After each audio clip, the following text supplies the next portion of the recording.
Ika-4 na kabanata. Kayamanan sa palayok. Dahil sa awa ng Diyos, pinili niya kami para ipahayag ang kanyang bagong pamamaraan sa pagpapawalang sala sa mga tao. Kaya naman hindi kami pinanghihinaan ng loob. Tinalikuran namin ang mga kahiya-hiya at patagong gawain. Hindi kami nanlilinlang, at hindi rin namin binabaluktot ang salita ng Diyos. Pawang katotohanan ang ipinangangaral namin. Alam ito ng Diyos, at malinis ang aming konsensya sa harap ng tao. Ngunit kung may mga hindi nakakaintindi sa magandang balita na aming ipinapahayag, ito ay ang mga taong napapahamak. Ayaw nilang maniwala sa magandang balita dahil ang kanilang mga isipan ay binulag ni Satanas na naghahari sa mundong ito.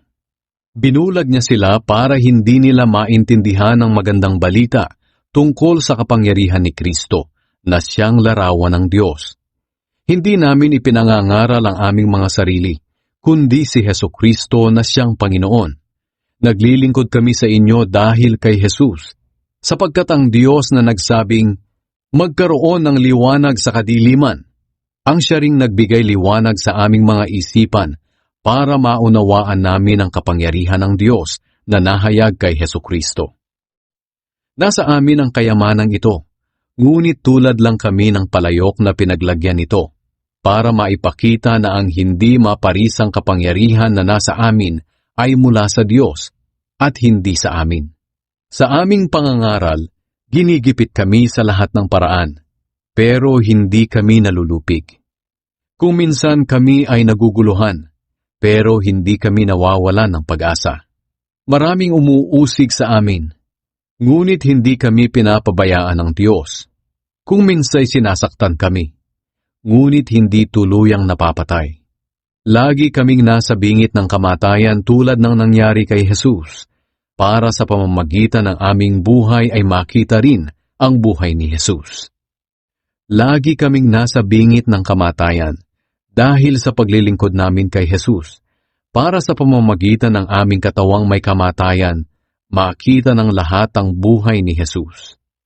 Maaaring mamatay kami dahil sa aming pangangaral, pero ito naman ang nagdudulot sa inyo ng buhay na walang hanggan.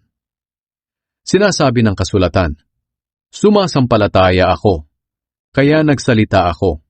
Ganoon din ang aming ginagawa. Sumasampalataya kami, kaya nagsasalita kami. Sapagkat alam namin na ang Diyos na muling bumuhay sa Panginoong Jesus ang siya ring bubuhay sa amin, tulad ng ginawa niya kay Jesus at dadalhin niya tayong lahat sa kanyang piling.